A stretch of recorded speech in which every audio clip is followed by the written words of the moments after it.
नमस्ते दोस्तों, आपका स्वागत है बुद्ध द साइंटिस्ट सीरीज में, जहां हम भगवान बुद्ध की गहरी शिक्षाओं को मॉडर्न साइंस, न्यूरो साइंस और क्वांटम फिजिक्स के दृष्टिकोण से समझते हैं। क्या हमारी वास्तविकता केवल एक भ्रम है? क्या बुद्ध ने 2500 साल पहले ही समझ लिया था कि पदार्थ, मैटर और चेतना, कॉन्शियसनेस कैसे काम करते हैं? क्या विज्ञान अब उन गूढ़ रहस्यों को उजागर कर रहा है जिन्हें बुद्ध पहले ही बता चुके थे? इस वीडियो में हम इन सवालों का वैज्ञानिक विश्लेषण करेंगे। वीडियो को अंत तक जरूर देखें, क्योंकि इसमें कुछ ऐसे तथ्य छिपे हैं जो आपकी सोच को पूरी तरह बदल सकते हैं। क्या हम सच में वास्तविकता को देख सकते हैं? भगवान बुद्ध उक्कटठा के सुभग वन में अपने भिक्षु संघ के साथ विहार कर रहे थे। उन्होंने भिक्षुओं को संबोधित करते हुए कहा, क्या यह दुनिया सच में वैसी ही है जैसी तुम उसे समझते हो? क्या जो कुछ हम देखते, सुनते, महसूस करते हैं वह वास्तविकता है या केवल हमारे दिमाग की व्याख्या? बुद्ध ने समझाया, एक साधारण व्यक्ति, पृथकजन, पृथ्वी को पृथ्वी के रूप में देखता है, लेकिन वह इसे केवल अपनी समझ के आधार पर जानता है। वह इसे अपनी पहचान से जोड़ता है और इसे मेरा मानता है, लेकिन यही भ्रम उसे जीवन भर दुख और मोह में डालता है। अब सोचिए, क्या जो कुछ हम जानते हैं वह वास्तव में सत्य है या केवल हमारे दिमाग का खेल? क्वांटम फिजिक्स और वास्तविकता का रहस्य। Double slit experiment. क्या वास्तविकता केवल हमारी चेतना से बनती है? क्वांटम फिजिक्स का सबसे चौंकाने वाला प्रयोग था डबल स्लिट एक्सपेरिमेंट। इसमें देखा गया कि जब कोई इलेक्ट्रॉन को देखा जाता है तो वह कण, पार्टिकल की तरह व्यवहार करता है, लेकिन जब उसे कोई नहीं देखता तो वह तरंग, वेव बन जाता है। इसका क्या मतलब हुआ? वास्तविकता इस बात पर निर्भर करती है कि कोई उसे देख रहा है या नहीं, यानी हमारी चेतना ही वास्तविकता का निर्माण करती है। बुद्ध ने यह सिद्धांत 2500 साल पहले दिया था। तृष्णा, इच्छा ही संसार का निर्माण करती है और इसे जितना देखोगे उतना अधिक यह वास्तविकता लगेगी। 2. स्क्रोडिंगर का बिल्ली। एक ही चीज दो जगह कैसे हो सकती है? क्वांटम फिजिक्स में एक और चौंकाने वाली अवधारणा है सुपरपोजिशन, यानी एक कण, पार्टिकल एक ही समय में दो जगह हो सकता है। इसका प्रसिद्ध उदाहरण है श्रोडिंगर्स कट। कल्पना कीजिए कि एक बिल्ली एक बॉक्स में बंद है। बॉक्स के अंदर झर रखने वाला एक क्वांटम कण है जो 50% मौके पर सक्रिय होगा और 50% मौके पर निष्क्रिय रहेगा। जब तक कोई बॉक्स खोलकर नहीं देखता तब तक वह बिल्ली एक साथ जिंदा भी होती है और मरी हुई भी। इसका क्या मतलब हुआ? वास्तविकता तब तक निश्चित नहीं होती जब तक कोई उसे देख नहीं लेता। बुद्ध का यही उपदेश था। संसार एक भ्रम है और यह तब तक तुम्हें सत्य लगता है जब तक तुम इसमें लिप्त रहते हो। सत्य वह नहीं है जो दिखता है, बल्कि वह है जो तुम अपने भीतर अनुभव करते हो। बुद्ध ने आगे बताया, एक अज्ञानी व्यक्ति जो अज्ञान में है हर चीज को अपनी सीमित सोच के अनुसार समझता है। एक साधक, शिक्षार्थी भिक्षु अभी भी इस सत्य को खोजने की कोशिश कर रहा होता है। वहीं एक अरहत, पूर्ण ज्ञान प्राप्त व्यक्ति सभी भ्रमों से मुक्त हो चुका होता है।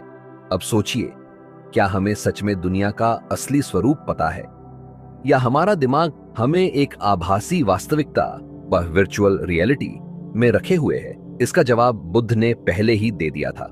जो कुछ उत्पन्न हुआ है वह नष्ट होगा, क्योंकि यह केवल तुम्हारे मन का निर्माण है। वे फंक्शन कोलैप्स। जब कोई चीज देखने से बदल जाती है। क्वांटम फिजिक्स में एक और रहस्य है वेव फंक्शन कोलैप्स।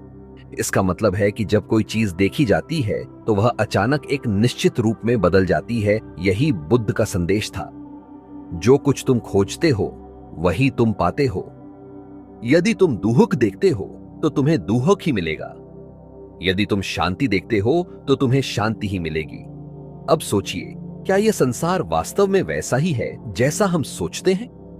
क्या भौतिक दुनिया केवल हमारे मन की एक धारणात्मक संरचना, परसेप्चुअल रियलिटी है? क्या बुद्ध ने 2500 साल पहले वही बताया था जिसे आज का क्वांटम भौतिकी, क्वांटम फिजिक्स भी मानती है। भगवान बुद्ध उक्कट्ठा के सुभग वन में भिक्षुओं को संबोधित कर रहे थे। उन्होंने कहा, इस संसार में जो अज्ञानी व्यक्ति है वह पदार्थों जैसे पृथ्वी, जल, अग्नि, वायु को अलग अलग मानता है। वह इन्हें स्थायी, ठोस और असली समझता है। वह इनका अनुभव करता है और मानता है कि यह मेरी है। वह इनके अस्तित्व में विश्वास रखता है, लेकिन वास्तविकता उसे ज्ञात नहीं होती। लेकिन एक ज्ञानी जो पूर्ण सत्य को जान चुका है, वह इन सभी चीजों को केवल धारणा, परसेप्शन मात्र समझता है। यही वह अंतर है जो हमें बौद्ध ज्ञान और आधुनिक क्वांटम फिजिक्स के बीच की समानता को देखने का अवसर देता है। क्वांटम भौतिकी, क्वांटम फिजिक्स कहती है कि यह सारा ब्रह्मांड ठोस नहीं है, बल्कि ऊर्जा के तरंगों, वेव्स से बना है। जब हम किसी चीज को देखते हैं तो हमारा दिमाग उसे ठोस वस्तु में बदल देता है, लेकिन हकीकत में वह सिर्फ ऊर्जा का एक पैटर्न होती है जिसे हम अपनी इंद्रियों के माध्यम से अलग अलग रूप में अनुभव करते हैं। ठीक यही बात बुद्ध ने कही थी। जो दिख रहा है वह स्थायी नहीं है। बुद्ध ने इसे अनित्य, इम्परमानेंस कहा था, यानी कुछ भी स्थायी नहीं है, सब कुछ बदलता रहता है। तो क्या हम जो देख रहे हैं वह केवल एक भ्रम है? ऑब्जर्वर इफेक्ट, जब देखने से ही चीजें बदल जाती हैं। क्वांटम भौतिकी में एक बहुत प्रसिद्ध सिद्धांत है ऑब्जर्वर इफेक्ट। जब कोई कण, पार्टिकल देखा जाता है तो वह ठोस कण की तरह व्यवहार करता है, लेकिन जब कोई उसे नहीं देखता तो वह केवल ऊर्जा की एक लहर, वेव के रूप में होता है। बुद्ध ने यही कहा था, मन के बिना यह संसार वैसा नहीं है जैसा तुम सोचते हो। संसार केवल हमारे देखने, अनुभव करने और मानने से अस्तित्व में आता है। तो क्या यह सारा ब्रह्मांड केवल हमारे दिमाग का एक भ्रम है? भगवान बुद्ध ने आगे समझाया, जो व्यक्ति ज्ञान से परिपूर्ण होता है वह इस संसार को अलग दृष्टि से देखता है। वह जानता है कि यह मेरा है या मैं इसका हूं। यह केवल मन की एक धारणा है। जो इस सत्य को समझ लेता है वही जन्म मरण के चक्र से मुक्त हो जाता है। यह वही बात है जो क्वांटम यांत्रिकी, क्वांटम मैकेनिक्स के वैज्ञानिक भी मानते हैं। यह ब्रह्मांड केवल संभावनाओं का खेल है। जब तक कोई इसे देखता नहीं तब तक कुछ भी निश्चित नहीं है। तो क्या यह पूरा ब्रह्मांड केवल एक प्रक्षेपण, प्रोजेक्शन है जिसे हमारा दिमाग एक सच्चाई के रूप में देखता है? आपके लिए एक सवाल, वाइब्रेशंस का खेल है? क्या आप मानते हैं कि जो कुछ हम देखते हैं वह केवल हमारे दिमाग की कल्पना हो सकता है? क्या आपको लगता है कि बुद्ध और आधुनिक विज्ञान एक ही सत्य को अलग अलग भाषा में समझा रहे हैं? अपने विचार हमें कमेंट में जरूर बताएं। अगर आपको यह ज्ञानवर्धक लगा तो वीडियो को लाइक करें, चैनल को सब्सक्राइब करें और नोटिफिकेशन ऑन करें ताकि आप अगला भाग मिस न करें। इस वीडियो को अपने दोस्तों के साथ शेयर करें ताकि वे भी इस अद्भुत रहस्य को समझ सकें। तो मिलते हैं अगले रोमांचक भाग में।